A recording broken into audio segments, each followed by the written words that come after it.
Back. Now let's discuss polio. It's victory at last for Nigeria after painstaking efforts to eradicate the wild polio virus epidemic for decades. Before now, Nigeria had been the only African country without required documentation to justify a polio virus-free status, thereby preventing the continent from being certified polio-free. Just in 2012, Nigeria accounted for more than half of all polio cases worldwide. But since August 2016, no case of the wild polio virus has been recorded in the country. And now, Nigeria's complete documentation for wild polio virus-free status has been accepted by the Africa Regional Certification Commission for Polio Eradication. It means in a matter of weeks from now, August to be precise, Nigeria will officially be acknowledged and declared as a polio-free country. Joining me now to discuss this milestone is Dr. Tunji Funsho, who is the chairman, Nigeria National Polio Plus Committee of Rotary International. Thank you very much, Doc, for joining us on the program. Please, could you shed more light now on this, this whole development now? As far as polio eradication is concerned, it is the greatest milestone we have achieved. As a matter of fact, officially, WHO, has pronounced us a polio-free country 4 days ago. As a result of our being declared a polio-free country in August, WHO will now certify Africa a polio-free region, which will only leave, the East Mediterranean region as the only region that is yet to eradicate polio because of the persistence of the virus in Afghanistan and Pakistan. It has been a very long, arduous, sometimes frustrating journey, but we thank God and we thank all our global polio eradication partners and the government of Nigeria at the federal, state, and local government level for seeing us to this day where we can jubilate that we have literally removed the wild polio virus, and as a consequence, the disease that has been paralyzing and killing our children, literally for centuries. So does it mean Nigeria is no longer at risk with this certification? Can we now go to rest knowing that polio is gone from Nigeria for good? Oh, no. I mean, we should celebrate that there's no more wild polio virus in any nook and cranny of this country. But as long as there's polio in any part of the world, we must continue to keep polio at zero in Nigeria, not just by word of mouth, but by deeds. We need to ensure that children still receive regularly their routine immunization for polio and also other childhood diseases. And of course, from time to time, we'll still be carrying out door-to-door campaigns once the COVID-19 pandemic, allows for that, so that there's no risk, to both volunteers and also to families. So we need to ensure that children continue to be immunized against polio. It is very important, to let people know that the vaccine is quite safe. And currently, our level of coverage is quite low. We need to get the coverage across the country of routine immunization to about 90%. If we get it to 90%, even if the virus comes in from anywhere, there should be no fear that our children will contract the disease. Currently, some parts of the country are still as low as 10%. We need to ramp up those figures. So it's very important now for us to apply our resources, both human and material, to ensure that children get their routine immunization regularly.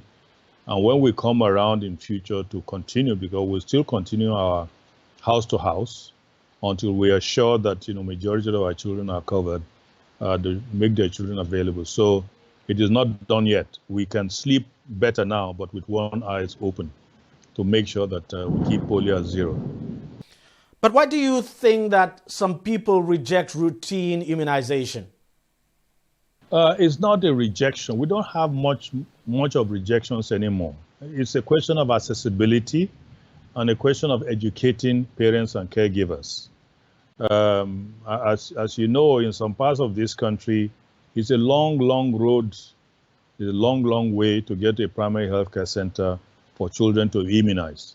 So we need to create access both in form of distance and access also in form of availability of the antigens so that children can be immunized. Some states are doing quite well. They are providing transportation for families to be able to access, distant healthcare centers. But we need to do more. We need to do more by increasing the number of active, functional primary healthcare centers across the country, and also educating parents and caregivers as about the need to ensure that their children get the relevant immunization when due. I understand your point there because, we all know that there are certain areas in this country where access to children would be very difficult. The northeast of the country is a good example where you have insurgency. But in places like that, do you have any kind of surveillance system in place? And then how do you marry that with the challenges we're experiencing now with the coronavirus pandemic? Well, one of the cardinal structures of polio eradication is to have a robust surveillance system. In other words, let's take polio for instance. Anywhere a child is seen with difficulty in moving any limb, whether it's the upper limb or the lower limb, there are people who are trained to get into those areas, get information from parents, collect stool samples, and send these stool samples through a process that is well documented, that they are trained for, to our regional labs in Ibadan or in Maiduguri, where they will determine whether the paralysis is due to polio or not. This is called, the surveillance system. And every local government has got what we call a disease surveillance and notification officer. And he or she has contacts, with the other smaller units at the local government level, which are the wards. And there are also informants at those ward levels who will inform him or her when they recognize, such cases. And of course, all centers where any form of healthcare takes place, be they pharmacies, patent medicine stores, motor parks, and such areas where children can be picked up, there are informants, as we call them, who will take the message up until the DSNO is notified. That is, the Disease Surveillance and Notification Officer is notified, and he or she will take the necessary steps to make sure that the proper diagnosis is made. So that is what has informed us. Part of our documentation that the ARCC had found quite good and in order is actually looking at this surveillance structure, without which you cannot look at anybody in the eye with any honesty and say there's no more polio in any environment. Well, the truth is that we need to guard this gain at all costs. Getting certified as polio-free actually didn't come easy. So what are we doing to protect this status to ensure that things remain that way? Well, currently the most important thing to do is to advocate for children to have routine immunization. Like I said earlier, we're still going to, as soon as the COVID-19 pandemic allows, we're still going to resume our house-to-house immunization activities just to make sure that we cover the gap of the immune coverage of our children from the low level that we have now to the kind of level of 85-90% that we expect, after which it will be almost impossible, even if the virus comes back to Nigeria, to infect a child. So our main focus now should be to advocate and to make easy access of mothers and caregivers to have their children immunized in a routine way, and then we'll augment that from time to time by house-to-house immunization activities. It's very important to continue educating our parents and caregivers. Let me ask you now, how has it been so far working to ensure there's no polio outbreak, even in the midst of a global pandemic? Well, it has been very challenging times, for the polio program. But the good part of it is that, the polio infrastructure is now being deployed to assist us in ensuring that, we get rid of the pandemic. I mentioned earlier about surveillance. Surveillance also involves contact tracing. And a lot of the staff and a lot of the man hours, we're talking between 60 and 75% of the man hours that we're using for the polio program is now being transferred to assist in seeing that we see the end of the pandemic of COVID-19. So the surveillance officers I mentioned earlier are working to also identify, cases of COVID-19, also help in doing contact tracing, apart from the enormous numbers of people who have been recruited and deployed to do this. We're also, using, our staff and volunteers to help in training personnel. Also, we'll be carrying out these responsibilities we spoke about. As you know, contact tracing is very, very important in trying to curb the COVID-19, pandemic. Because if you cannot trace contacts and test them and see whether they are positive or not and isolate them, then the spread, will be much more, and many more people may succumb to COVID-19. So we are deploying the structures that we created for polio eradication. We are deploying it to assist. At the same time, we are using our existing structures to encourage mothers and caregivers to continue routine immunization. As you know, many people are afraid to go to health facilities now because of the COVID-19 pandemic. And I think this is a good opportunity for me to remind parents and caregivers that primary healthcare centers still continue to give routine immunization despite the pandemic, and they are taking very stringent measures to make sure that there are no risks to parents, and children when they come to such health centers.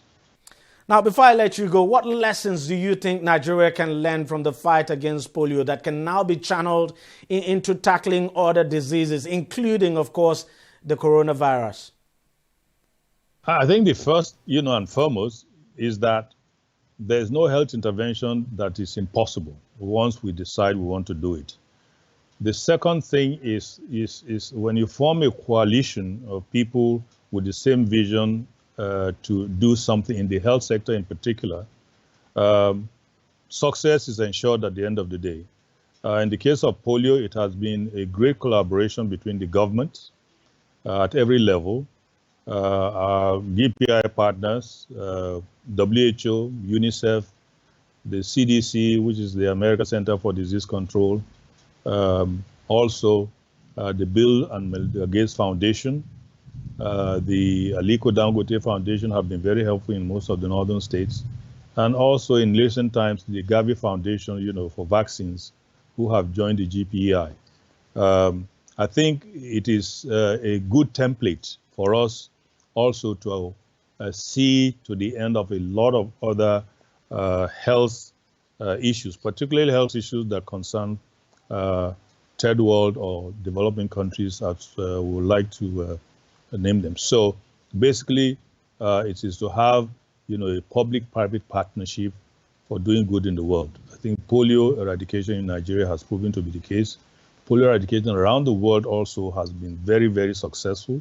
We have been 99.9% of the way.